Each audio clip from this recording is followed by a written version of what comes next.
Some say that revenge comes to those who wait, and many people are now telling me that Meghan Markle can't simply believe her luck. This is all thanks, as ever, with Meghan's world. She believes that she's been wronged, and now there's a chance to put the wrongs right. As ever, let me explain. Morning, lovely to see you, chums. Thank you so much for joining me in the very heart of London today. Hope you're all keeping well. We'll have a lovely wave. And yes, you're looking at the Novello Theatre, actually at this side of me right now. And the Novello Theatre is currently hosting the ABBA classic, that is, of course, Mamma Mia. But the Novello Theatre, in case you don't know, is named after Ivor Novello, a wonderful composer, actor, theatre director, did everything. And he lived on the top flat of this particular building that houses the Novello Theatre. There's a blue plaque, incredible, isn't it, when you think?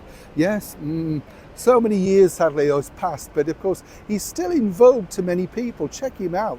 Wrote some wonderful tunes, you know. Don't know why he's not as remembered today, say, as many of the other wonderful composers, but there you go. Time marches on. It's a little bit like this drama that's now clearly unfolding, and some say delighting, of course, the former role known as Meghan Markle, the Duchess of Sussex. This is simply because of this factor. It's well documented that Nicola, the wife of Brooklyn Beckham, well, has to be said, never truly really hit it off with, of course, the wife of the former Spice Girl, that is, of course, Victoria Beckham, now fashion designer. And, you know, I've met Victoria, I've met the family, she's a lovely lady, so is David, they're very down to earth, in fact. But Brooklyn has grown up in a very, very different world to the way that she and David grew up, of course. He's been famous all of his life, ever since, I remember, the announced, you know, the impending birth. How old does that make you feel, right?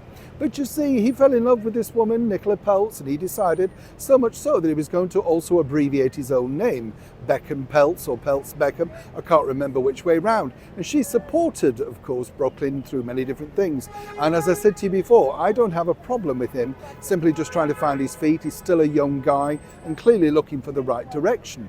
But Nicola and Victoria never got on. Now, you know, they tried, I can honestly say that, they tried, but sources tell me that, you know, obviously Victoria Beckham, very, very sort of, shall we say, nesting, looking after her family, very close to all of them. Now, there's a lot of things that don't ring through with this alleged dinner, of course, with Brooklyn and Nicola and Meghan and Harry, and alongside a string of Hollywood executives.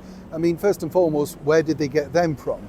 And if they just turned up unannounced, how did they get past all of that security, you know? None of it makes sense, does it? There's something a little bit deeper. But according to Meghan's mouthpiece on Earth, who I'm very close to, let me tell you, the bottom line is that she feels this is a moment of redemption, and in fact she could jump in and save the day.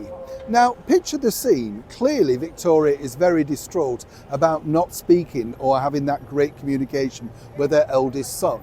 And there you have, of course, a woman who you've also helped out at the very start of her entree into the British monarchy by offering frocks, etc. And that's the thanks she got, apparently being accused of selling stories or tipping the media off, allegedly. Now, apparently Meghan believes that she could do a good deed in order to restore the friendship between, get this, David Beckham and, yes, Prince Harry, by being the sort of intermediate, sorting it out, doing something for each other. Now, the biggest question you might ask, and I'm sure you're all thinking this already, is simply this. Wow. Is simply this. Why on earth, if she's that keen to play happy families, is she not doing the same thing with her own father, Thomas Markle, who she's left somewhere in wherever he's gone, halfway around the world, right? And indeed, if Prince Harry wants to offer support because he too feels the same thing,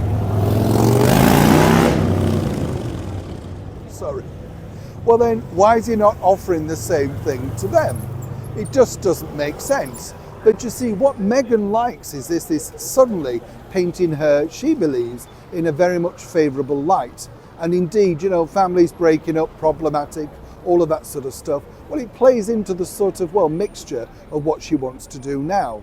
Ideally, of course, what Meghan and Harry would really like to do is have that invaluable picture. That would no doubt infuriate the fashion designer Victoria.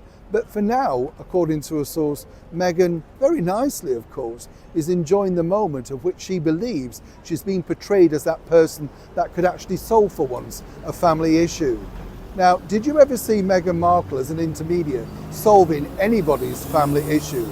As ever, please be polite and kind. This is a developing story, and when I know more, you'll know more.